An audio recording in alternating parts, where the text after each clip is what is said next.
here, your Maker Place coordinator at Midland Public Library, and welcome to another week of Vintage Maker Mysteries. Last week I showed you how to create a scavenger hunt using a hidden message. This week I'm going to show you a new kind of scavenger hunt, and one that can be incorporated into an invitation card. I'll show you some other invitation card ideas as well as some fun games that you can play at your mystery party. Here's what you do. For this project you will need cardstock or construction paper, floss, an embroidery needle, which usually has a larger hole in the top part of it. If you don't have an embroidery needle, a regular needle will work just fine, and coloring utensils. Today we're going to be learning different stitches to make a very unique and creative invitation card for our Vintage Mystery Makers party. To begin, fold your cardboard or construction paper or cardstock in half. Once you've done that, thread your needle and tie a knot at the end. Determine what's going to be the front of your card, and in the back part of that card, poke a hole with your needle and pull through. Now the first stitch I'm going to show you is called a running stitch. Basically, it's a stitch that is skipping every other stitch according to what you're looking at as on the face of your card. So what that means, in other words, is create a length for a stitch that you think is appropriate. That length looks about good to me. Then judge how far that length is by going in the back side of your card, putting your needle around that length and pushing in through. Pull through. And now you can see you've created a stitch and then have skipped, or what seems that you've skipped, that same stitch length.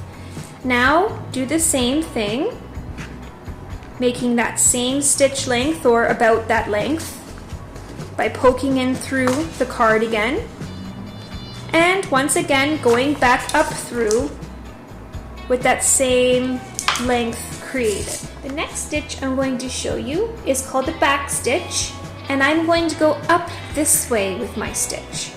So how you begin is you go up through the back of your card, pull through, make a similar stitch length to what we just did with the running stitch. And I should mention, with the running stitch, you don't have to make the spaces between equal lengths to the stitches here. That's just my particular and unique approach to it. But you can make it any length distance. Now push through and make a stitch. This time go back up a stitch length, just like we did with the running stitches.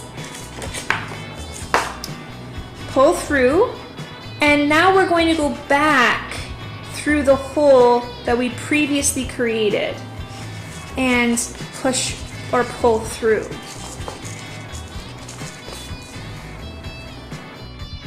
This next stitch I'm going to show you is going to run this way, and it's called a split stitch. So you're going to come in through the top, or sorry, through the bottom, push through, just like all the other stitches, pull up, and now you're going to create a similar stitch length that we've been creating this whole time. Pull through. Then we're going to go back up, but this time instead of going the same stitch length up, we're going to go about halfway through. Pull. And then we're going to go to the halfway point of that previous stitch, backwards, push through, and pull. With this next stitch, what we're going to do is come down this way. This is called a stem stitch. And what you're going to do is go up a same or similar length to what we've been doing with all of our stitches.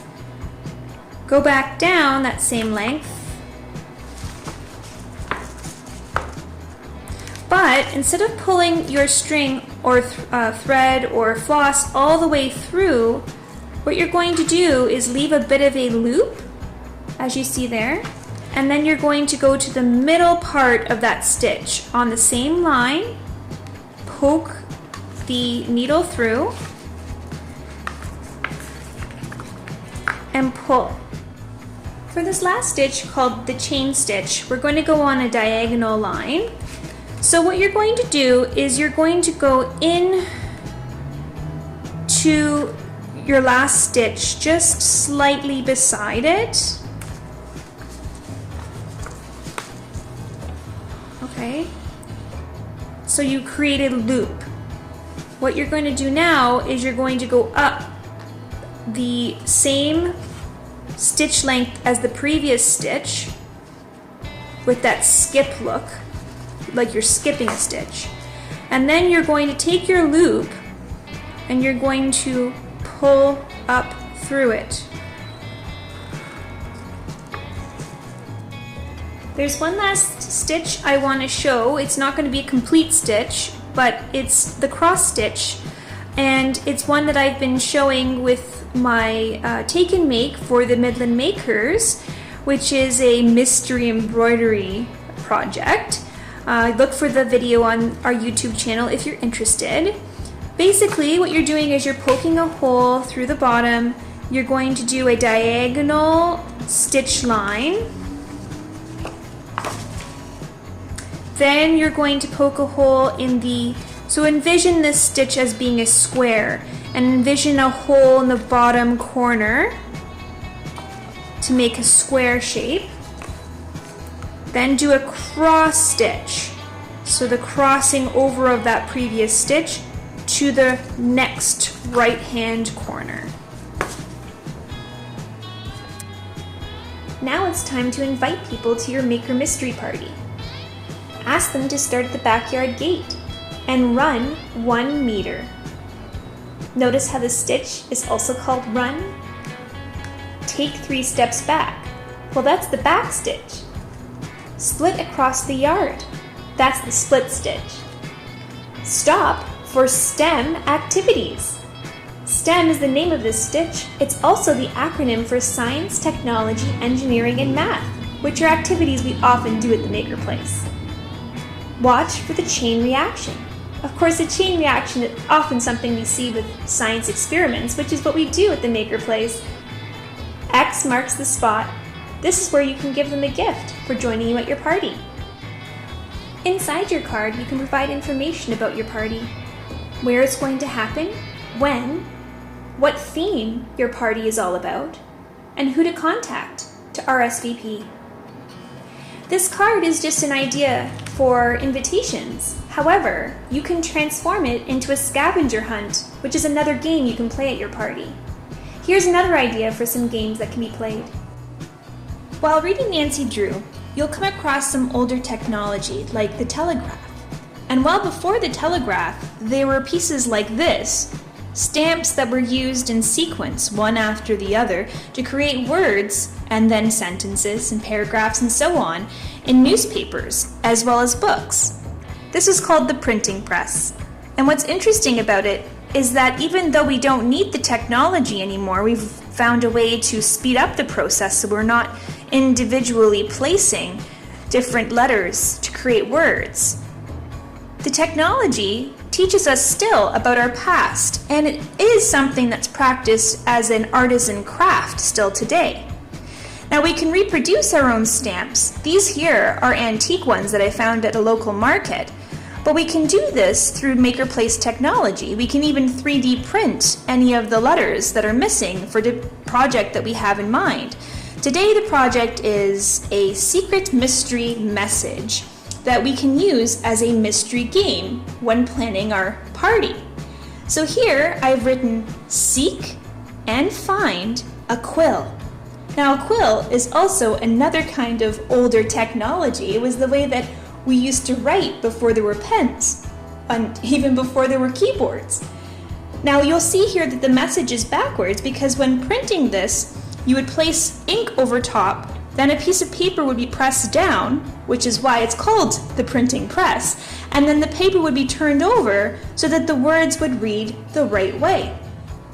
The challenge with this game, of course, is to learn to read backwards, but you can create an even greater challenge by adding words or symbols or acronyms that aren't recognizable.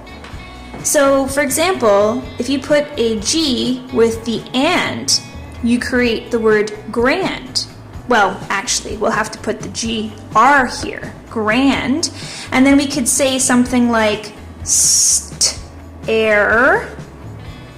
So it's a direction. Go to the grand staircase. We can also create instructions, like the word read, with two I's that could be read as a Roman numeral, which is 2 in this case.